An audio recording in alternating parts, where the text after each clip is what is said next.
बिस्मिल्लाहिर्रहमानिर्रहीम अस्सलाम वालेकुम। दोस्तों मैं आपकी खिदमत में हाजिर हूँ फॉरेक्स मार्केट में गोल्ड के इंट्राडे और शॉर्ट टर्म एनालिसिस के साथ। अच्छा दोस्तों, आज मार्केट ने गैप अप ओपनिंग दी। ग्रुप में तो नहीं बताया था मैंने, लेकिन चंद दोस्तों ने मुझे पूछा तो मैंने यही बताया कि गैप अप ओपनिंग पॉसिबल है। अच्छा गैप दिया और गैप फिर फिल किया मार्केट ने फौरी तौर पर। फिल करने के बाद एक अच्छा बाय मूव बनाया मार्केट ने। M15 का टाइम फ्रेम है।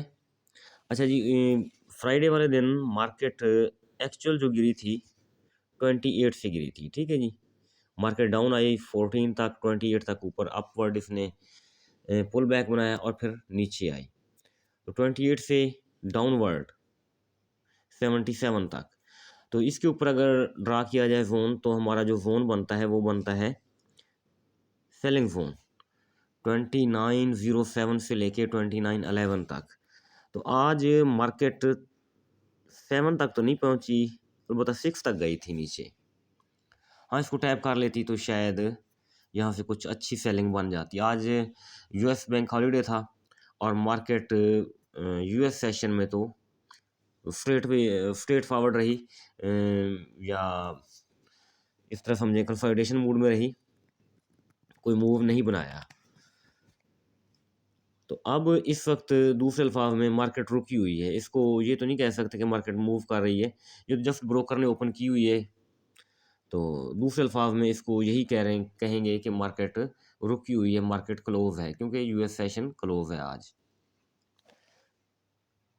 तो हमने बाय 87 89 से किया था इस जोन से, तो ये माशाल्लाह हमारी बाय अच्छी चली। तो अगर सेल मतलब रिस्की सेल करना चाहें 2907 से 2911, पहला जोन तो ये है। लेकिन अगर अच्छा जोन अगर आप बनाना चाहें तो 2917 से लेके 2924, ये एरिया अच्छा रहेगा सेलिंग के लिए। ऊपर मंथली लाइन है, ठीक है जी। तो ये मार्केट को 2863 तक भी लेके आ सकता है अगर ये वाला जोन प्ले हुआ 2917 से 2924 वाला। तो ये प्ले हुआ तो मार्केट खासी डाउन भी आ सकती है। इस चीज़ के अभी भी कुछ ऐसे ख़तरात मौजूद हैं। लेकिन ओवरऑल अगर देखा जाए तो देखें, आज जो वीक ओपन हुआ है तो वीक का पीवट पॉइंट 2895 है। आपको जो ये वाली लाइन नज़र आ रही है ना, ये वाली, तो वीकली पीवट के ऊपर रहने का मतलब ये है कि वीक बुलिश रह सकता है, मुकम्मल वीक अप रह सकता है इस वक्त तक जो मार्केट का स्ट्रक्चर है। ये नहीं, देखें 95 के ऊपर रहेगी तो अप ही जाएगी। जिस तरह मैंने कल वाली वीडियो में बताया था कि 96 के ऊपर फिर हमें वो कंफर्मेशन मिल जाएगी बाय की 96 के ऊपर। तो अभी मार्केट तकरीबन 2900 के राउंड अबाउट यही मूव कर रही है। तो इसका मतलब ये है कि मार्केट का जो मूड है, जो मिजाज इस वक्त लग रहा है, वो ऊपर जाने का ही लग रहा है, नीचे आने का नहीं ऐसा मूड मार्केट का लग रहा। तो बहरहाल 2917 से 2924 ये एक एरिया है, तो यहाँ से हम सेल कर सकते हैं इंट्राडे के हवाले से। ये तो फिर वीकली लेवल है हमारे 2996 से लेके 3027 तक, वो वीकली लेवल हैं, वो खासे ऊपर पड़े हुए हैं। मार्केट वहाँ तक जाएगी तो फिर देखा जाएगा। तो अब 4 आवर में आते हैं। 4 आवर क्या कह रहा है हमें, H4 4 आवर नहीं, H4 कहेंगे। तो H4 में देखिए, वो हमने 28 से लगाया था, वो है M15 के हिसाब से हमने ये जोन बनाया था। अगर इसी जोन को हम ड्रा कर लें H4 के हवाले से, तो ये बिल्कुल एक्सटेंशन जोन और रिट्रेसमेंट जोन दोनों सेम आ रहे हैं, यानी अकॉर्डिंग टू H4। तो अकॉर्डिंग टू H4 ऊपर वाला जोन प्ले हो सकता है 2917 से लेके 2924। यहाँ से सेल अच्छी सेल आने के हमें चांसेस मिलेंगे। तो यहाँ से मतलब वहाँ तक जाती है तो हम कोशिश करेंगे एक सेल लेने की, लेकिन सेल हमेशा M15 में जाके ही ली जाती है। MT4 में आया जाए, MT4 क्या कह रहे हैं हमें, तो MT4 में भी 4 घंटे के टाइम फ्रेम में जाते हैं। तो मार्केट ने देखें 50 के मूविंग एवरेज की सपोर्ट ली। सपोर्ट लेने के बाद अब 1 2 3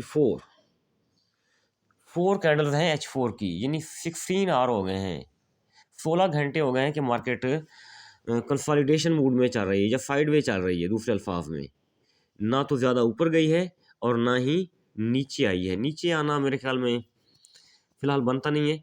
तो अभी एक दोस्त ने मुझे मैसेज किया व्हाट्सएप में कि तौकीर भाई ये देखें एक अच्छा बुलिश फ्लैग बन रहा है H4 में, तो इसको बुलिश फ्लैग भी अगर कंसीड कर लें हम तो ये भी पॉसिबल है। तो इसका ब्रेकआउट ऊपर होगा, जब ऊपर होगा तो हम 17 से लेके 24 राउंड अबाउट वहाँ तक जाने की कोशिश कर सकते हैं। तो रिट्रेसमेंट जोन अगर देखे जाएँ अकॉर्डिंग टू H4, तो ये रिट्रेसमेंट पिछली वीडियो में भी मैंने बताई थी। तो देखें आप प्लीज़ गौर करें, पिन पॉइंट 61 पॉइंट रिट्रेसमेंट दी, 50 से ऊपर गई, ठीक है जी, और इधर 38 के ऊपर मार्केट मूव कर रही है। अगर 2901 इसके ऊपर रहने की कोशिश करे अगर मार्केट, तो लामहला इसका टारगेट जो नेक्स्ट है 2917, वो पीछे हमारा जोन भी पड़ा हुआ है, यानी 23% ऑफ रिट्रेसमेंट वहाँ तक मार्केट को जाना चाहिए। तो 2917 से जब नीचे आएगी तो 2900 के ऊपर आके फिर यहाँ एक गेम बनेगी कि आया 2900 को नीचे ब्रेक कर रही है या इसकी सपोर्ट ले रही है। तो देखें 2900 साइकोलॉजिकल लेवल है, इसको ऊपर ब्रेक इसके ऊपर रही तो ऊपर ही जाना है, इसको नीचे ब्रेक कर दिया तो फिर हमें कुछ ऐसे मतलब इंडिकेटर या चांस मिल सकते हैं कि मार्केट डाउन आ जाए। लेकिन कल किटको के हवाले से भी मैंने एक रिपोर्ट शाये की थी। तो किटको एक मतलब अच्छा या बड़ा इंस्टीट्यूट है या बड़ा एक डिपार्टमेंट है, इदारा है